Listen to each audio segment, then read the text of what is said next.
Hey everybody, Corrugated Cavalier here. Thank you for watching. Welcome to the channel. This video is about throwing swords. A long sword at that. Yes, throwing a long sword. Sounds crazy, right? In the Fiore manual, the longsword system that I study, there is a section of dealing with multiple attackers in which one of the attackers is throwing a longsword, and they kind of have a grip like this, like fingers around the guard. With the wooden sword, it's a little bit tricky because the guard is a little thicker than a real sword, as you might see. But yes, they talk about throwing the sword and how to defend against that. And people might say, well, that's crazy, it would be so easy to see and telegraph. And while I mostly agree, Skallagrim and Easton have both done, of Scholagladiatoria, have done videos on this as well. And they both also kind of came to a similar conclusion of, yes, it could be done, and it probably was if it was in this manual. I was just thinking about it, and I might just offer a couple of ways that it might be a little bit more practical or a little bit less able to be telegraphed. So, first of all, in the manual, two of the three depictions. There are actually four different manuals. For this particular technique, there are only three different pictures. And in two out of the three, the person throwing is up here. That makes me think that either they're just going at it, or maybe they came from a guard up here. And in Fiore, this is called posta di finestra, and that's, I believe, translates to window guard. And if you're in a window guard, all you have to do to get to that throwing hand position is do this with your right hand. Boom, I'm there. Boom. And what if I kind of hid my guard a little bit? This might be getting a little too movie dramatic, but what if I hid my guard a little bit? Right? You can see it, but you might not be able to tell, and it's pretty fast. So, once again, I have no evidence that this was done in the manual, but it does show them coming from up here. So, if I'm in posta di finestra, boom, throw. I think that's going to be pretty fast. So, let's go out in the yard and see if this works. Alright, so I've been practicing throwing my school training longsword, my wooden longsword. Might not recommend doing that, but it's holding up just fine at my homemade archery target out of 100% recycled materials, a little bit of duct tape and some wood glue, but otherwise all 100% recycled materials. Let's see what happens.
Okay, so some success, some failure. Now you're going to have to use your imagination a little bit. I devised one combo that will put me to end in posta di finestra to end up in a decent position to toss this thing. So what I'm going to do is I'm going to start in dente de zangaro, boar's tooth. I'm going to do a false edge rising cut, or sottano. I'm going to step forward pretending that my opponent is retreating with a true edge sottano, and then I'm going to pull back switch my grip, throw. Let's see how it goes.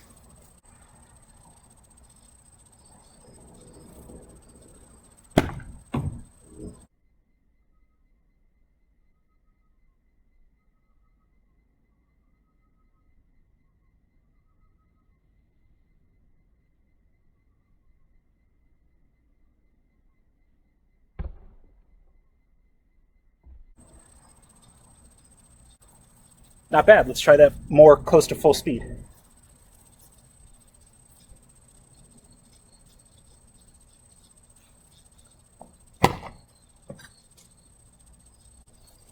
One more time, just a little further away.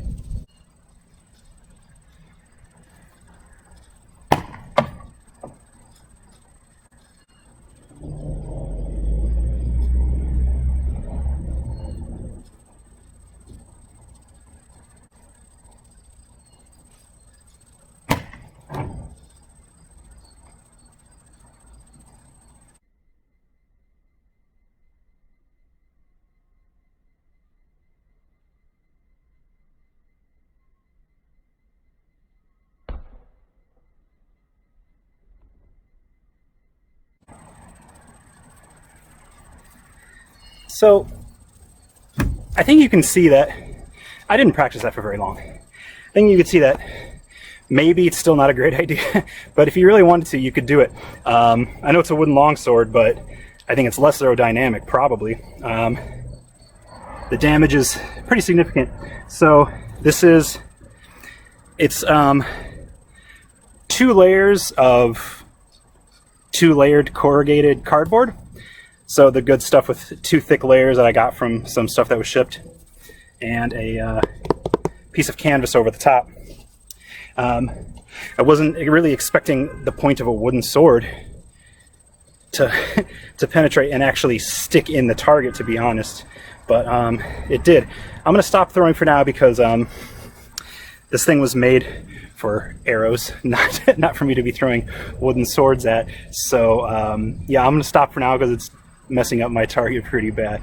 But I hope that was enlightening, and I hope that it was at least entertaining. Even if you still think it's stupid to throw a sword, I'm not really going to disagree with you, but it was fun. So I hope you had fun too.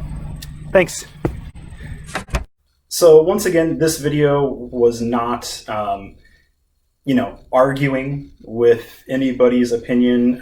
Skallagrim and Matt Easton from Scholagladiatoria both know way more about this subject than I do, and I have nothing but respect for them. I'm just more so trying to add to the conversation because it's something that I just thought of when I was looking at the manual and thinking, how could you actually make this work? So I hope you guys enjoyed, and I hope you'll come around again. I hope you can click like and subscribe, and if you know anybody else that you think might enjoy this kind of stuff, share with them. That would be fantastic. And as always, be good to each other. Thank you.